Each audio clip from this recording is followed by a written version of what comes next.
Radio Taïga et Folk on the Rock présentent Le Longe. Actualité musicale au territoire du Nord-Ouest.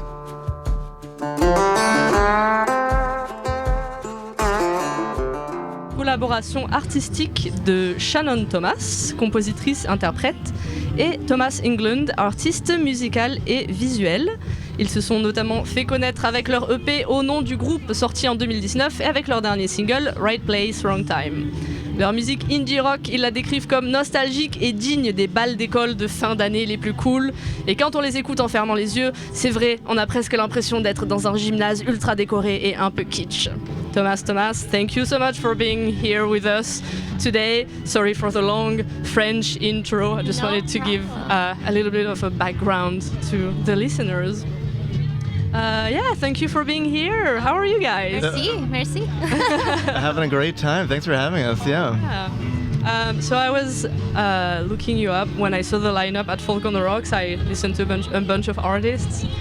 Listened to you guys, did some stalking online, really light professional stalking, and I was surprised to learn that you're both visual artists. Yes. So I was curious to know how you guys met and how did you end up deciding that you wanted to collaborate on like a musical project?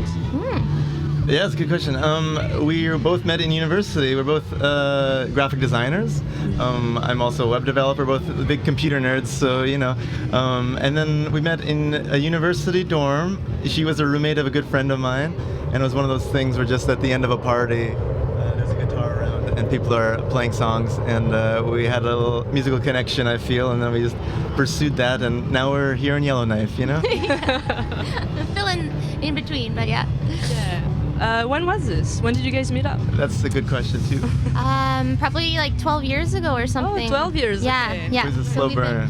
Slow burn. And we've probably been doing Thomas more seriously for like 7 years. Yeah, but there's a something. pandemic in the middle, Right, so yeah. it feels not that long, but Yeah. So you met 50 years ago, basically, before the 50 pandemic. years. Yeah. So what is your process of writing songs? Are you more like the kind of band that will jam and then write a song and then record, or do you do you guys like to kind of like test your songs out live, and like what's the process? Yeah, it's kind of an evolving thing. We are more we played a lot of new songs last night. We'll try some things out. We're working on an album right now, so we're seeing what hits. But it is evolving things. A lot of times I'll kind of come up with an original, the initial structure of a song.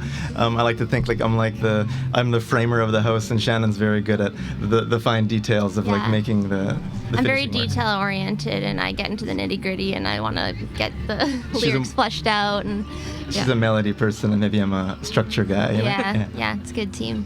Yeah, I think I was on my way to the beer garden last night, and I was like, this sounds familiar, but I don't know this song. And then I actually saw you guys on stage, and I was like, okay, I recognize you from afar. Awesome.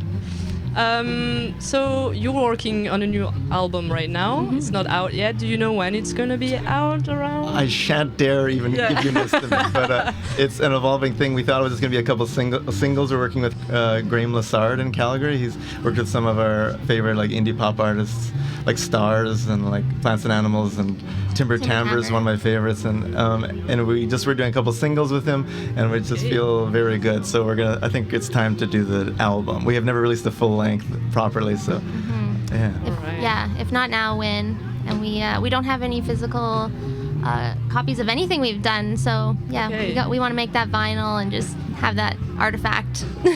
Yeah, that's cool. So that's a completely different recording process, or is it very different? To your other question, we were much more of a band that would just jam out the song in the space, but we've kind of been doing it very meticulously with this. We kind of started with the vocal and then tried to build a song around the vocal melodies more than just haphazard what happens in the room when we're trying out ideas, and the sounds are very different, and it's very exciting. Yeah, I think during the pandemic that sort of shifted, and we started demoing songs instead of before bringing them to the band, just logistically. But yeah, it's kind of evolved from there, which has been working well. how different this album you think is going to be in terms of like the themes you're like treating, like compared to Thomas and like Right Place, Wrong Time? Yeah. I think it's kind of just a testament to our age, but like a lot of the older songs are kind of angsty and about like broken hearts and stuff. And now I find a lot of the songs are kind of about appreciating the things you have and the things you can hold for a long time and longevity. And yeah, a little more existential, but in a warm and friendly way, I guess. Yeah. Yeah. Well, talking about Thomas, like the first album, the first EP, could you tell us a little bit about the whole process? Like, how did the project like end up being what it is? Yeah, I played in a band for years called Bell Tower through when I was younger, and then this has been kind of a reaction. The initial Thomas thing was kind of a reaction to it. Like Bell Tower got very comfortable. We never wrote set lists. We just showed up and played the things, and we kind of. And then Thomas, I'm like, I want to do everything like super meticulous, and we're gonna like dress up in yellow. Everyone's like gonna look like they showed up for the show, and then we kind of did the same thing with the songs. Like we just wanted to write polished, like fun pop songs, but those were like jammed in the basement, and it's kind of got a garage quality to it because of that. And we recorded in basements, and I love that sound, but we're trying something new now. Yeah. So yeah, you're an illustrator, a designer, and you're also a visual artist. Do you think the way you practice like visual arts informs the way you write songs, the way like the whole aesthetics of the band? Like it's yellow. I saw also like the music videos you guys have. It looks like you put a lot of effort, a lot of thought into the whole look of it. Yeah. Like how does the two practices of like visual and musical art like work together for you? Yeah, they work hand in hand for sure. I mean, it's such a handy tool to have it in our at our disposal because we don't have to be asking people. If we have an idea, we can just like go for it. Yeah. But yeah, I think visual art and like music, I always am thinking about contrast, and like you want to take people like up and down, and like with art you don't want it all at once. You want it like little bits and pieces, and then you'll have a feeling. And so I feel like contrast is something that we talk a lot about in our songwriting. Yeah, I think also intention, like as a graphic designer, I think often like a critique is like this element on this design doesn't look intentional or something, or it doesn't play with the rest of the design. And I think you can carry that through to songwriting and production in a meaningful way. Like the sounds or the choices are intentional in this framework that we've built. So like the whole meticulous thing of Thomas. Yeah. And also being able to throw something away, like when you're drawing or sketching, you have to just throw it away if it's not working. And that's a muscle that I've definitely built up over the years in like graphic design. And a client's like, no, you just have to go, okay, I'll go back to the drawing board. And I feel like that's something that is easy for us to do. If it's like, oh, this course is not working, we have to just let it go. And then, I think that's so important when you record songs and like when you put so much energy into a song and you're like, it actually doesn't work. Yeah, totally. So you kind of sometimes it works, but only in your living room with your friends and not like on stage. Yeah, totally. Yeah. So talking about like being on stage, you were performing yesterday night for the Warm the Rocks. Yeah. How was it? Did you guys like enjoy performing? Yeah, it was a delight. It was very fun. It's also very surreal because we got off stage around 11 and it still felt like 8 o'clock back home, like the energy is very different than for like a late night show. It was such a cool experience. And I mean, we were on stage, I just looked to the left and the lake and the sun is just like setting, but it's not going to set all the way. And it's just beautiful. It was really surreal, honestly, last night. And everyone was in the beer garden because it was the only stage last night. So it was just such a good crowd. Everyone was, gearing up for the weekend. Great energy. It was phenomenal. Yeah. So like, is it your first time in the NWT and like above the 65th parallel? Definitely first time. Yeah, it's a bit disturbing at first. You don't really quite produce the melatonin. So we're like super awake, right? But then at some point you get used to it and you just sleep with a t-shirt over your face or something. Yeah. So yeah, like you guys are based in Alberta, and you've been like touring recently. You've had like a few dates. How do you think like the Folk on the Rocks festival compares to other venues, like other events? Maybe like is it a really big new experience or like? Yeah, I mean, just the way we've been treated, oh my gosh, like we have just been treated like royalty here. I mean, just the artists area, they take care of everything. We feel so taken care of. It's just like running like clockwork. It's such a, and just the vibe, all this art and the energy, it's amazing.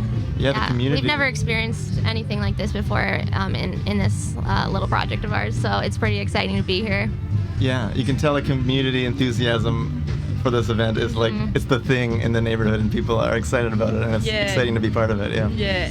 All of Yellowknife is participating in some way or another, and everyone is like so pumped to have you guys come up here. Like I think we're very grateful that the artists would kind of like go out of their regular the regular cities to like just go up north for a while and then do other things. So it's really cool to have you here. I think you also have like massages in the VIP area. We saw a sign for massages. Yeah, we might have to check that out. I could use one, to be honest.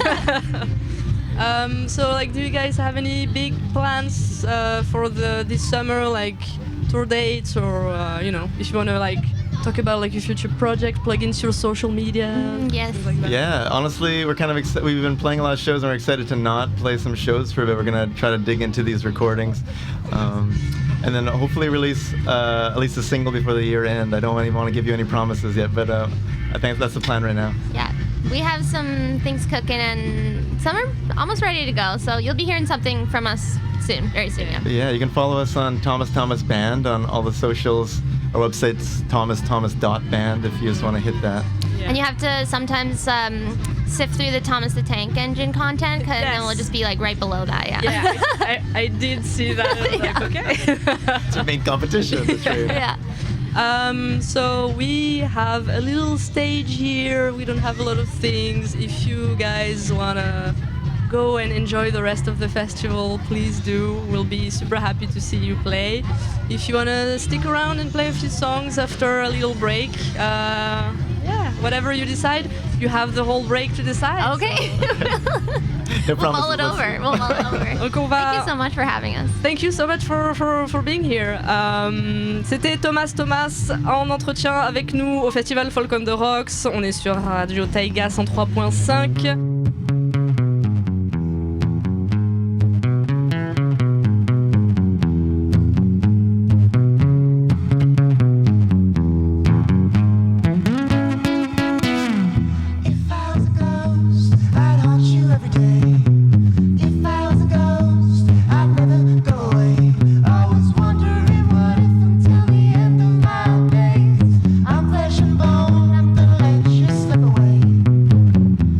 What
La Longe, chronique musique de l'été, une production média ténois.